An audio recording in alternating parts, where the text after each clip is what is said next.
As you settle into the quiet rhythms of the evening, let us embark together on a gentle journey through the long corridors of medieval memory. Tonight, our subject is vast and intricate: the Crusades and the wider landscape of medieval Europe. This tale begins in holy cities and stretches across deserts, mountains, and seas, but it is also the story of small villages, castle walls, markets bustling with merchants, and churches resonating with prayer. The story of the Crusades is, in many ways, also the story of Europe itself in the Middle Ages. The word crusade comes from the Latin crux, meaning cross. To take the cross was to accept a sacred vow, pledging oneself to a journey eastward in the name of faith.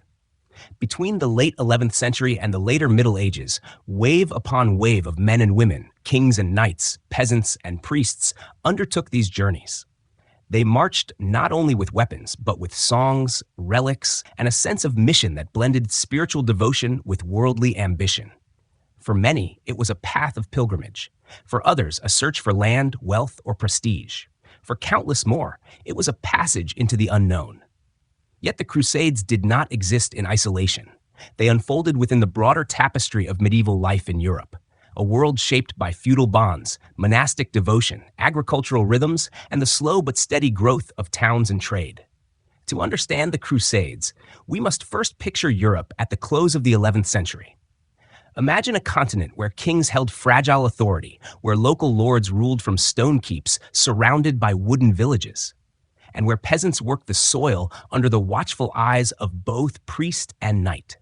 Life was defined by the seasons: the planting of wheat, the harvesting of grapes, the bitter endurance of winter, and the renewal of spring. Religion lay at the heart of existence. The church was not merely a building at the center of the village, it was the rhythm of time itself. Bells marked the hours, feast days punctuated the year, and salvation shaped the meaning of life. Pilgrimage was a practice that brought the sacred into motion, journeys to shrines and relics across Europe. It is within this world of devotion and hardship that the call to the First Crusade in 1095 resonated so powerfully. But the Crusades were never solely European ventures. They drew Europe into contact and conflict with the Byzantine Empire, the Islamic world, and the diverse cultures of the Eastern Mediterranean. These encounters carried with them violence and tragedy, yet they also brought an exchange of ideas, art, and knowledge. The Crusades created bridges, however fragile, across which traveled manuscripts, spices, architecture, and philosophical traditions. In time, they helped to reshape not only the political geography of the Holy Land, but the cultural imagination of Europe itself. As we drift slowly into this story, let us imagine not only the great battles and famous kings, but the textures of daily life along the way.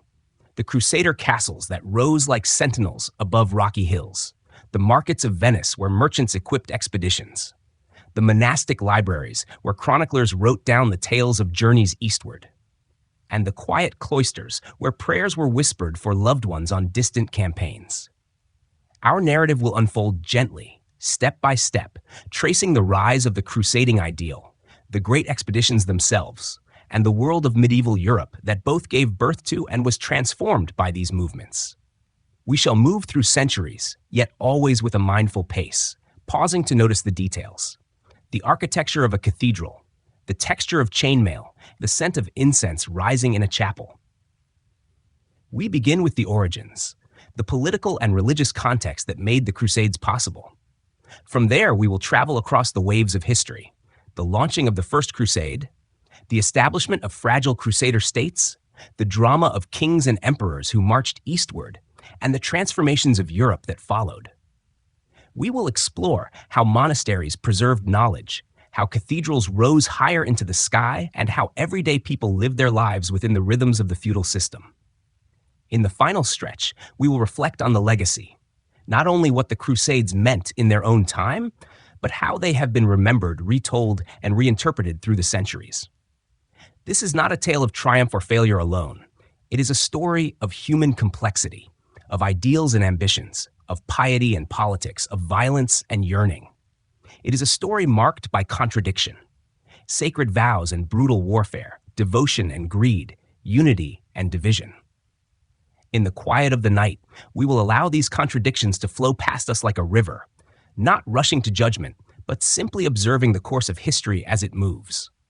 So let us prepare for the journey.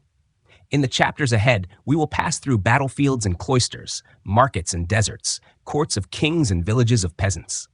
We will meet figures both famous and obscure: Pope Urban II calling knights to arms, Saladin commanding armies with discipline and faith, Eleanor of Aquitaine navigating the politics of her age, and countless unnamed men and women whose lives were shaped by forces far beyond their control.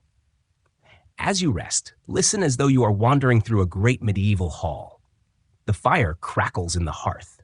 The voices of the past rise in gentle cadence. The echoes of footsteps across stone floors remind us that countless generations have walked before us, leaving behind stories, lessons, and questions. The Crusades and Medieval Europe offer us not only a history of conflict, but a mirror of human longing, for meaning, for place, for faith, and for connection. Let us begin, calmly and carefully, our exploration of this quiet conquest of time, the story of the Crusades and Medieval Europe. The seeds of the Crusades lie deep within the soil of medieval Europe, where religious devotion, political ambition, and social structure intertwined to create the conditions for one of the most remarkable movements of the Middle Ages. To understand why tens of thousands of men and women embarked on long, perilous journeys to distant lands, we must first pause in the Europe of the 11th century. This is not yet a unified continent, but rather a patchwork of kingdoms, duchies, principalities, and fiefs, bound together loosely by feudal ties and the overarching spiritual authority of the Church. Life is hard, uncertain, and yet suffused with ritual and meaning, all of which shaped the path to the Crusades. Let us begin with the religious climate.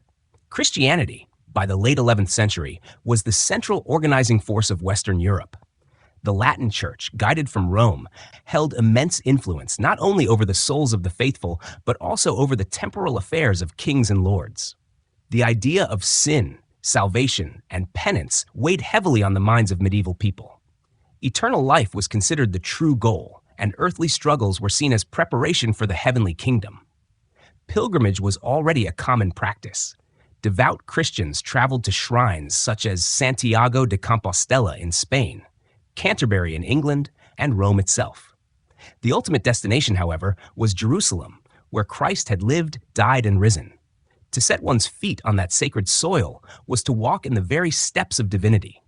Yet Jerusalem lay under Muslim control, a reality that shaped Christian imagination and stirred a desire to reclaim access to the Holy Sepulchre. The Byzantine Empire, centered on Constantinople, provides another strand in these roots. By the late 11th century, Byzantium was under pressure. Once the proud eastern half of the Roman Empire, it now faced significant challenges from the Seljuk Turks, who had advanced deep into Asia Minor. The Byzantine emperor, Alexios I Komnenos, alarmed at the threat, sent envoys westward to appeal for military assistance. This request would find a receptive audience in the papacy, which was eager to assert leadership over Christendom. Here we see how the needs of one empire, combined with the aspirations of the Church, converged to set history in motion. Social and political structures of Europe further prepared the ground. Feudalism, the dominant system, tied lords and vassals together in webs of obligation. Knights pledged military service to their overlords in exchange for land or protection. Yet Europe was rife with violence. Nobles fought one another in constant disputes over territory and honor. The Church had long tried to tame this violence through movements such as the Peace of God and the Truce of God, which sought to limit warfare against the poor and restrict combat to certain days. The Crusades offered a new channel. Knights could now direct their martial energies outward against perceived enemies of Christ, rather than inward against their neighbors. It was a redirection of aggression into a cause that was both spiritually redemptive and socially sanctioned. Economic factors also played their part.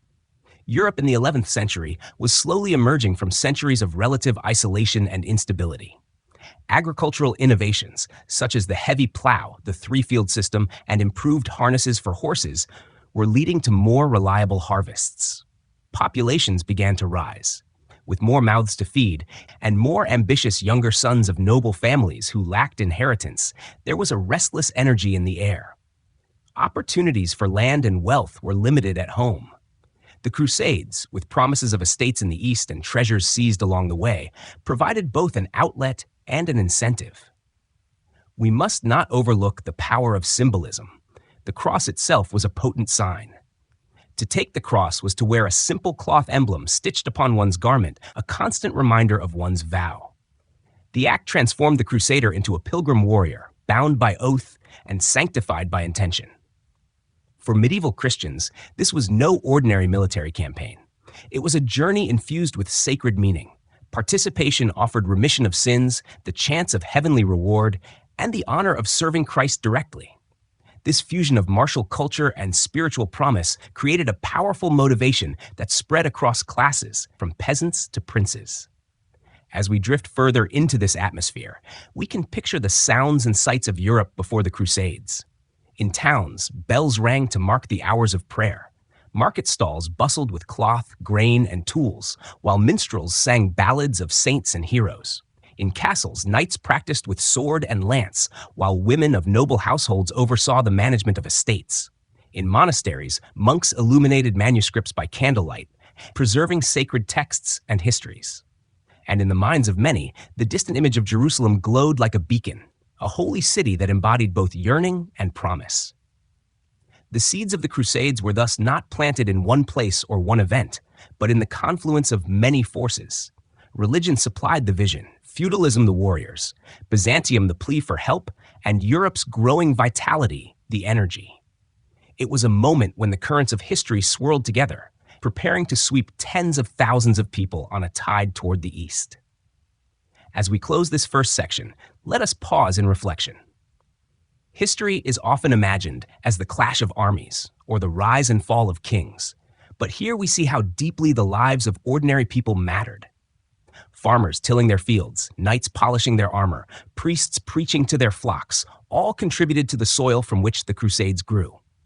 As we prepare to move into the next chapter, we carry with us an understanding of the conditions that made the call to crusade so compelling. These are the seeds, religious, social, and political, that once planted would soon sprout into one of the defining movements of medieval history. The year is 1095, and Europe gathers its breath at a pivotal moment. In the French town of Clermont, Pope Urban II stands before an assembly of clergy, nobles, and common people. His words, though filtered through centuries of retelling, resound with a power that reaches across time. Take up the cross, he exhorts, promising spiritual reward, earthly honor, and eternal salvation to those who march eastward. This sermon, known to us today as the Call to Crusade, ignites a flame that spreads rapidly through medieval Europe, transforming religious fervor into action. To appreciate this moment, let us first picture Clermont itself. Nestled in the heart of Auvergne, a region of rolling hills and volcanic peaks, the town was not accustomed to hosting great councils. Yet in November of 1095, the Council of Clermont gathered bishops, abbots, lords, and knights from across France. The purpose was partly administrative.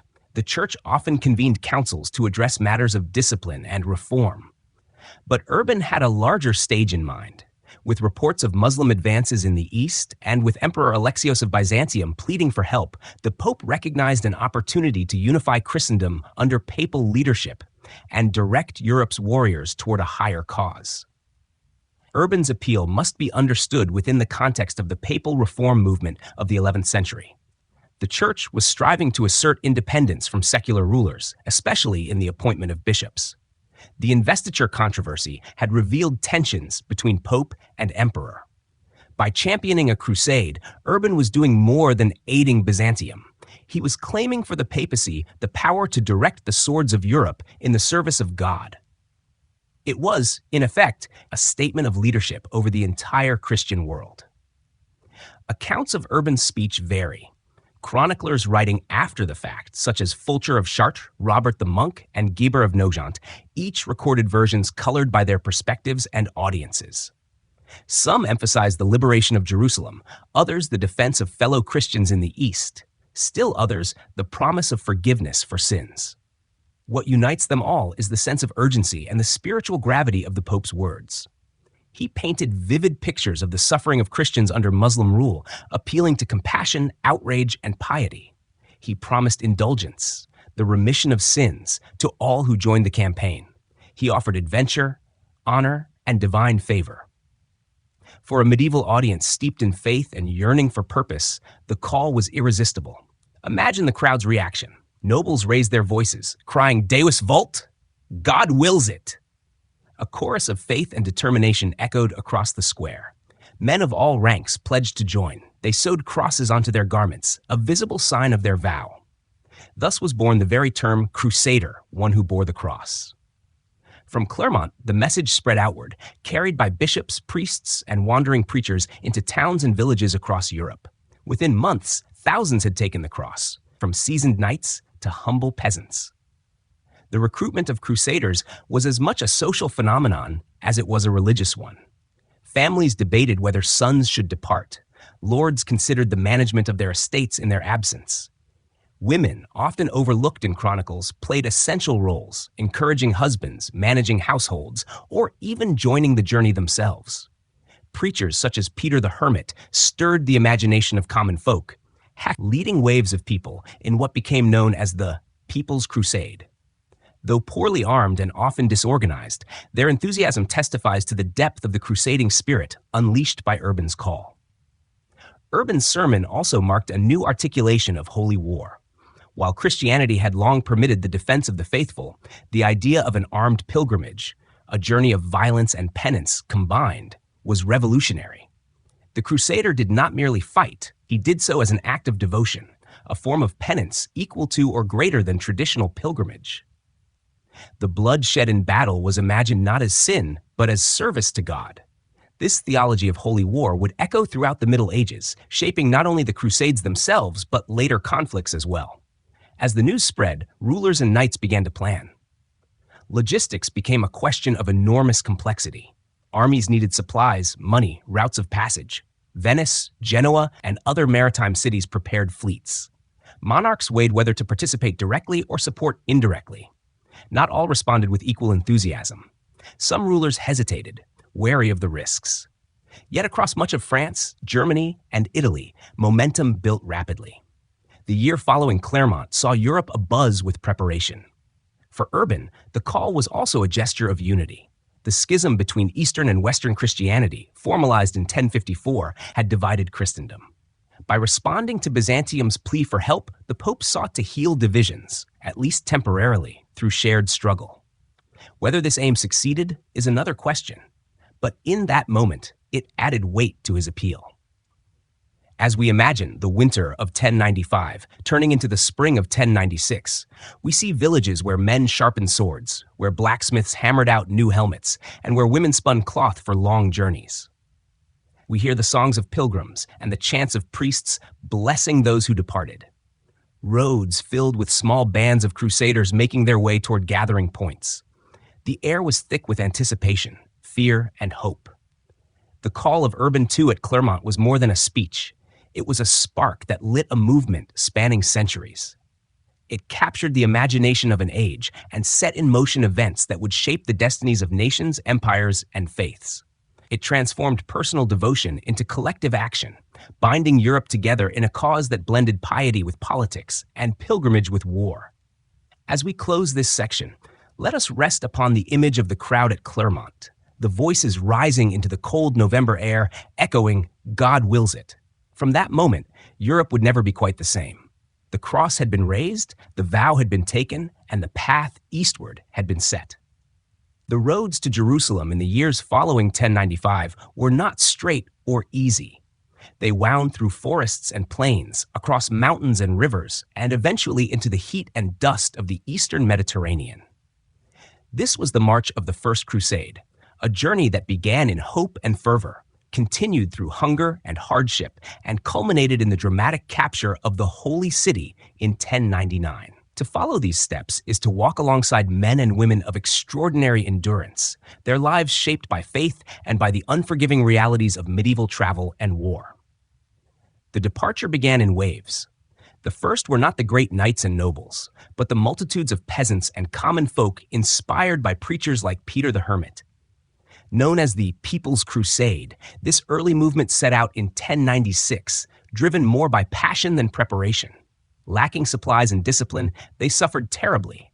clashing with local populations as they moved eastward through the lands of Hungary and the Balkans. Many perished before ever reaching Asia Minor, and those who did were swiftly defeated by Turkish forces. Their story serves as a somber prelude, a reminder that enthusiasm alone could not sustain the arduous march to Jerusalem. The main armies, composed of Europe's nobility and their followers, gathered more deliberately.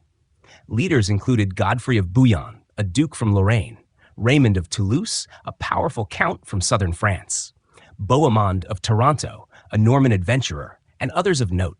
Each commanded his own retinue of knights and foot soldiers, and together they represented a remarkable coalition of Europe's feudal lords.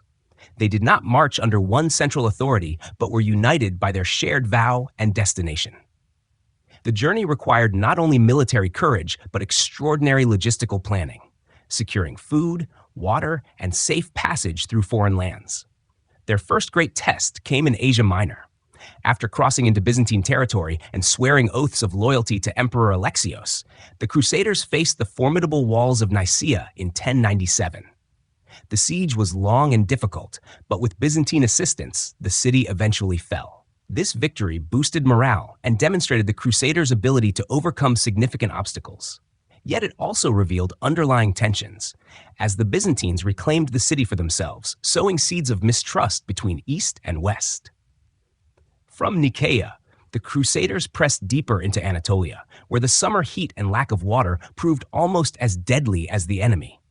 Accounts tell of knights collapsing in the sun, horses dying of thirst, and desperate searches for springs in the arid landscape. At Dorylaeum, they faced a sudden assault by Turkish forces who surrounded and harried the crusading columns. Only through resilience and timely reinforcements did the Crusaders prevail. The battle, though costly, became a testament to their determination and tactical adaptability. The march continued toward Antioch, a city of immense strategic and symbolic importance. The Siege of Antioch, beginning in late 1097 and lasting into 1098, was one of the most grueling episodes of the entire crusade.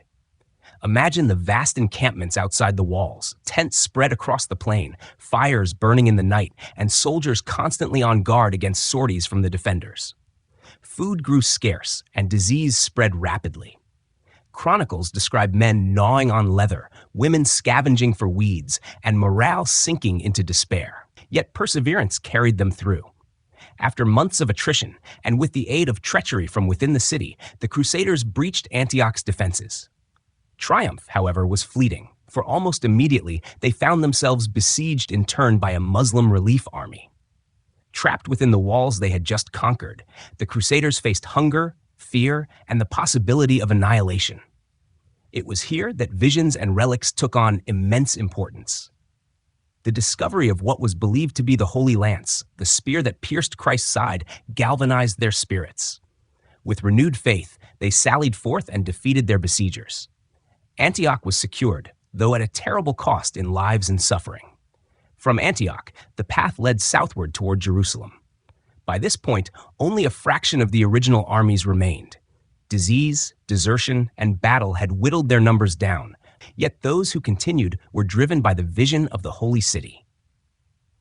As they approached in the summer of 1099, the sight of Jerusalem's walls rising from the Judean hills filled them with awe and determination. The siege of Jerusalem was brief but brutal. Ladders and siege towers were constructed, engines were rolled into place, and the city was encircled. Chroniclers describe the heat of July, the thirst of the soldiers, and the prayers lifted to heaven as they prepared for the final assault. On July 15, 1099, the Crusaders breached the defenses and poured into the city. What followed was a massacre of the inhabitants, Muslim and Jewish alike, an event that remains a dark shadow over the memory of the Crusade. The contrast is stark. A holy war launched in the name of salvation, culminating in scenes of blood and fire. Yet for the Crusaders, the capture of Jerusalem was the fulfillment of their vow. Pilgrims knelt at the Church of the Holy Sepulchre, tears streaming as they touched the stone believed to be Christ's tomb. Trumpets sounded, hymns rose, and the cross was lifted high above the city. Godfrey of Bouillon was chosen as ruler, though he refused the title of king, preferring instead defender of the Holy Sepulchre. A fragile kingdom was established. the first of several Crusader states that would emerge in the years to come. As we rest at the close of this section, we reflect on the extraordinary journey. From the fervor of Clermont to the exhaustion of Antioch, from the thirst of the desert to the triumph in Jerusalem, the First Crusade reveals the heights of devotion and the depths of human endurance.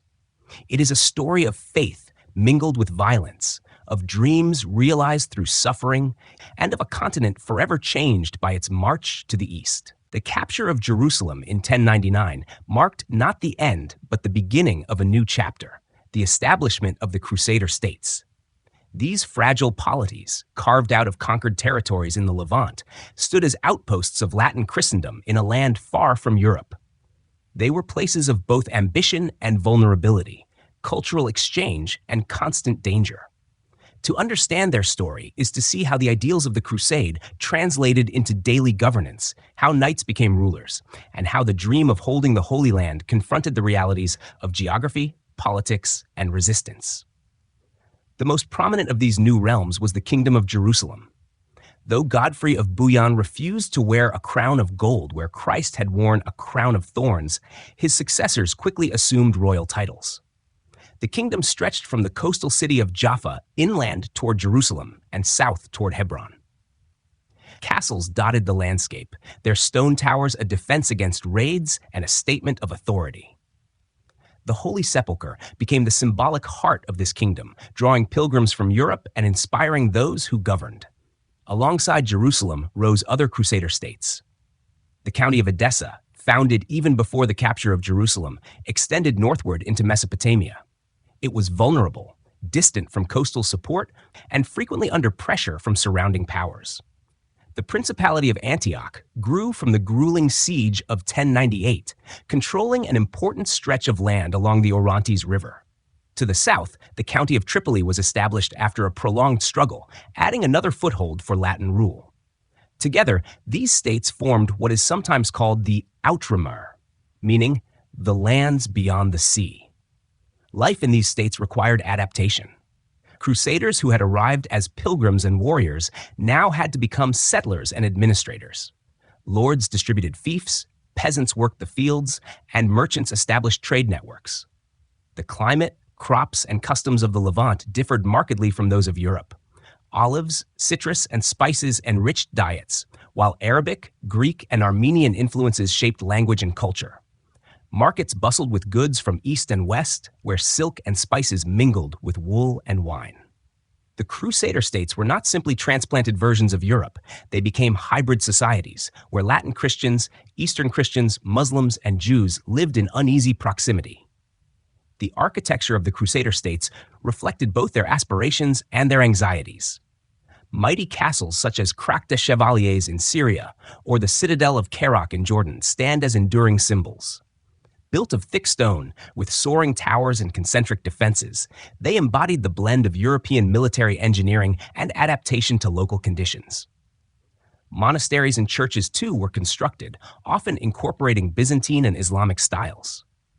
In these stones, we see the Crusader attempt to anchor themselves in unfamiliar soil. Religious life remained central. Pilgrims from Europe continued to arrive, eager to see the holy sites. Orders of warrior monks, such as the Knights Templar and the Hospitallers, emerged to defend pilgrims and fortify castles. These orders combined the spiritual discipline of monastic life with the martial duties of knights, creating a new and influential model of Christian service. Their black and white mantles, emblazoned with crosses, became iconic symbols of the crusading age. Yet the Crusader states were never secure. Surrounded by powerful Muslim neighbors, they relied heavily on reinforcements and supplies from Europe. Their armies were small compared to the forces they faced, and internal rivalries often weakened their unity.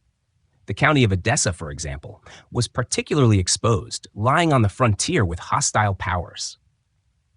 Its eventual fall in 1144 would trigger the Second Crusade. Even Jerusalem itself, though fortified and revered, stood precariously amidst shifting alliances and relentless pressure. Cultural interactions, however, were not always hostile. Diplomacy, trade, and everyday life fostered exchanges between Latin settlers and local populations. Muslim artisans influenced Crusader art, while European knights adopted elements of Eastern clothing and cuisine. Arabic medical knowledge found its way into Crusader hospitals, while European liturgical traditions shaped local churches.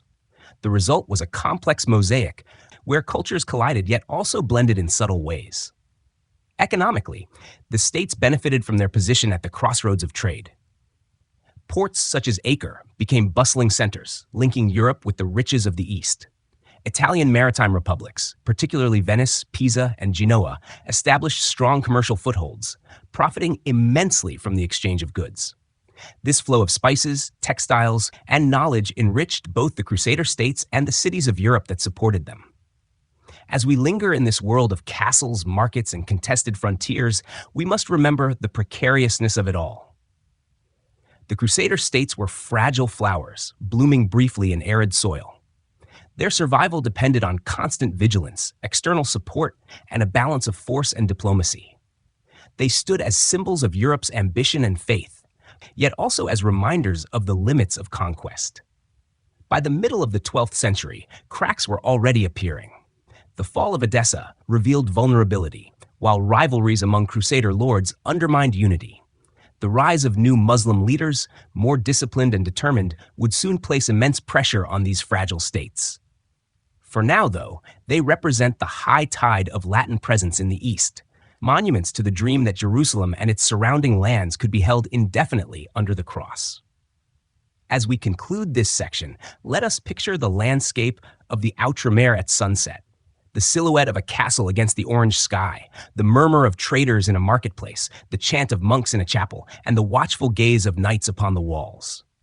Here, at the crossroads of cultures, the Crusader states stood, hopeful, vulnerable, and destined to be tested by the currents of history. With the fragile Crusader states established in the Levant, the focus of Europe soon shifted to the role of kings and great rulers in sustaining and expanding the crusading cause.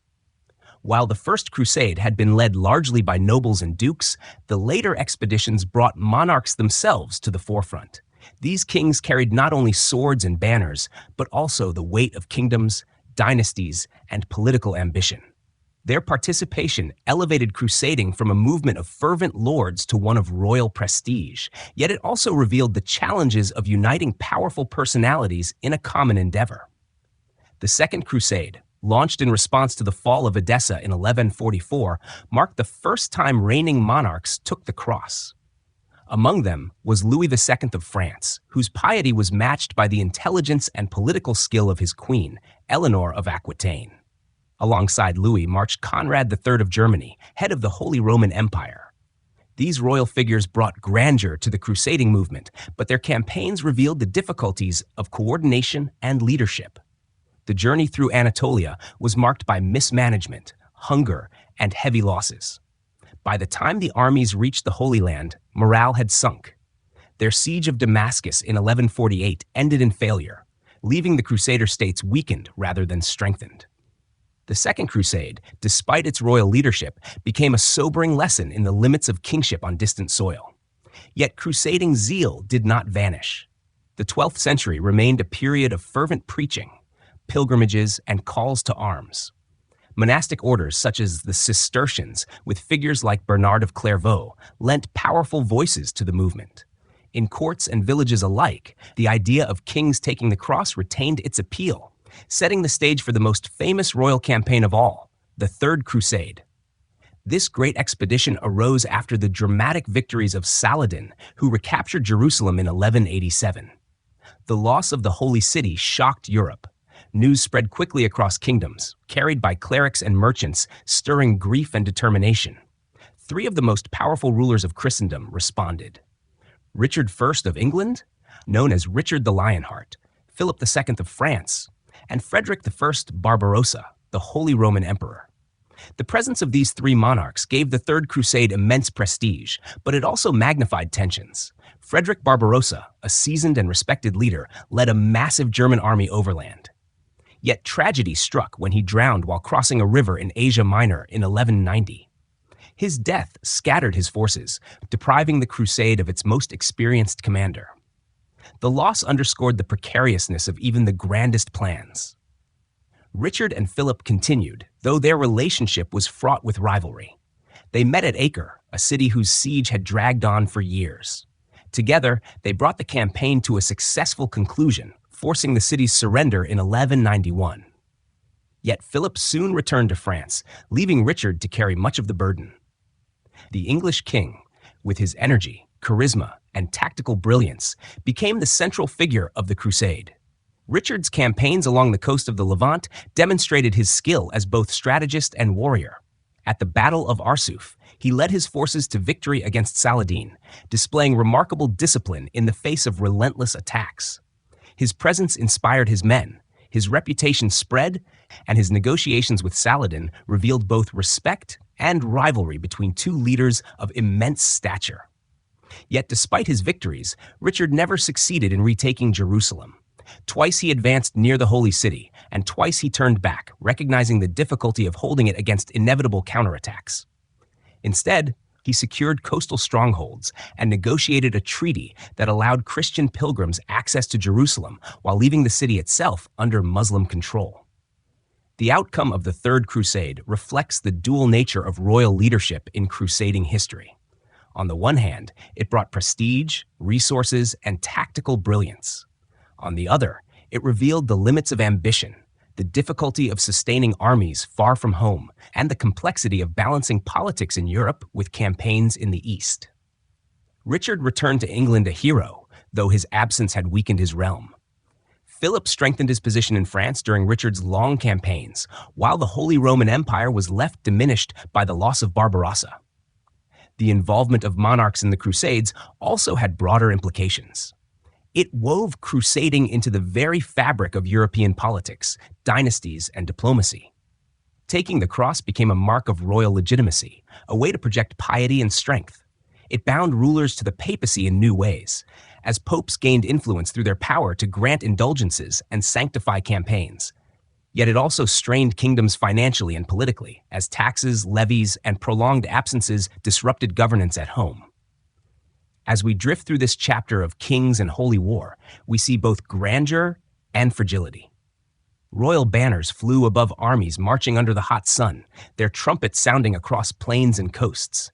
In castles of the Levant, monarchs held councils, debated strategies, and signed treaties. Pilgrims gazed upon their kings with awe, while chroniclers recorded their deeds in glowing terms. Yet behind the pageantry lay exhaustion, rivalry, and the sobering realization that even kings could not bend history entirely to their will. As we close this section, let us picture the figure of Richard the Lionheart, gazing toward Jerusalem from a distance, knowing that his vow could not be fully realized. His story, like that of so many crusaders, blends triumph and frustration, devotion and compromise. In the age of kings and holy war, the Crusades reached their height of fame and intensity, setting the stage for new leaders to emerge, not only from Europe, but from the Islamic world as well. To truly understand the Crusades, we must now turn our gaze eastward, to the Islamic world, and to one of the most revered figures of medieval history, Salah al-Din Yusuf ibn Ayyub, known in the West as Saladin. His rise to power, his leadership in uniting Muslim forces, and his eventual recapture of Jerusalem stand as central chapters in the story of the Crusades. To tell his story is to step into a world of courts and battlefields, mosques and fortresses where faith and politics intertwined as tightly as they did in Europe. The Islamic world of the 12th century was diverse and dynamic. From the Iberian Peninsula to Persia, Muslim realms varied in strength and allegiance. In the Levant, divisions weakened resistance to the Crusader States. Local rulers, often more concerned with rival neighbors than with distant invaders, struggled to present a united front. Into this fractured landscape, Saladin emerged as a figure of unification, discipline, and vision. Born in 1137 in Tikrit on the banks of the Tigris River, Saladin grew up in a Kurdish family that served under the Zengid rulers of Syria. His early years were marked not by grandeur, but by service, study, and gradual ascension through military and administrative ranks. By the 1160s, Saladin's career intertwined with Egypt, then ruled by the Fatimid Caliphate. Sent there as part of an expedition, he rose to prominence with remarkable speed. In 1169, he became Vizier of Egypt, a position of extraordinary responsibility for one so young. When the Fatimid Caliphate collapsed, Saladin replaced it with allegiance to the Abbasid Caliph in Baghdad, thereby consolidating his legitimacy. From this base in Egypt, he extended his influence across Syria and Mesopotamia, uniting territories that had long been fragmented. Saladin's reputation grew not only from his conquests, but from his character. Chroniclers, both Muslim and Christian, describe him as pious, generous, and merciful, though also shrewd and pragmatic. He patronized scholars, built madrasas, religious schools, and emphasized justice in governance. His personal discipline, marked by modesty and devotion, made him a model for Muslim rulers and a respected adversary in the eyes of Europeans. The true test of his leadership came in his confrontation with the Crusader States. For decades, these Latin realms had endured largely because Muslim rivals remained divided. Saladin reversed this by forging unity under his banner. In 1187, he launched a campaign that would culminate in the Battle of Hattin, near the Sea of Galilee. On a scorching July day, his forces encircled the Crusader army, cutting them off from water and exhausting them under the sun. The result was a decisive victory. Many Crusader leaders were captured, including King Guy of Jerusalem. The relic of the True Cross, carried into battle by the Crusaders, was seized, a devastating symbolic blow. From Hattin, Saladin advanced swiftly. Within months, city after city fell. By October of 1187, Jerusalem itself surrendered. Unlike the brutal conquest of 1099, Saladin's entry into the Holy City was marked by relative clemency. While some were enslaved, many inhabitants were allowed to ransom themselves and depart in safety. Christian churches, including the Church of the Holy Sepulchre, were respected, though the city returned to Muslim control. The contrast between this measured conquest and the massacre of the First Crusade became a lasting part of Saladin's legacy, enhancing his reputation for chivalry in both East and West. The fall of Jerusalem sent shockwaves across Europe, prompting the Third Crusade led by Richard the Lionheart and other monarchs. The encounters between Richard and Saladin became the stuff of legend. Though the two never met face-to-face, their negotiations and battlefield maneuvers created a narrative of mutual respect. Chroniclers tell of Richard sending gifts when Saladin's brother fell ill, and of Saladin offering horses to the English king when his were lost.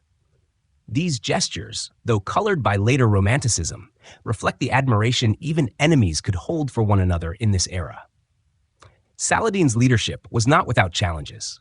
He faced resistance from rival Muslim rulers, the burden of sustaining large armies, and the constant pressure of Crusader counterattacks. Yet his unification of Egypt, Syria, and parts of Mesopotamia created a formidable foundation. His dynasty, the Ayyubids, would rule for decades after his death in 1193, shaping the region's politics long beyond the Crusades. His legacy rests on more than military victories. Saladin became a symbol of justice, piety, and leadership in the Islamic tradition. In Europe, he was remembered with a mixture of respect and awe, often depicted as the noble adversary of the crusading kings. In literature, chronicles, and even modern memory, he stands as one of the defining figures of the medieval Mediterranean world. As we reflect on Saladin's role, we recognize that the Crusades were never a one-sided story of European initiative. They were deeply shaped by the agency, vision, and resilience of the Islamic world. Saladin represents the capacity of that world to respond with unity, strategy, and dignity, transforming the balance of power in the Levant. As this section draws to a close, let us imagine the walls of Jerusalem in 1187. The city gates opening, Muslim banners rising above the skyline, and the quiet prayers of soldiers and citizens echoing through the streets. The dream of crusaders had been overturned, and a new chapter of the conflict had begun.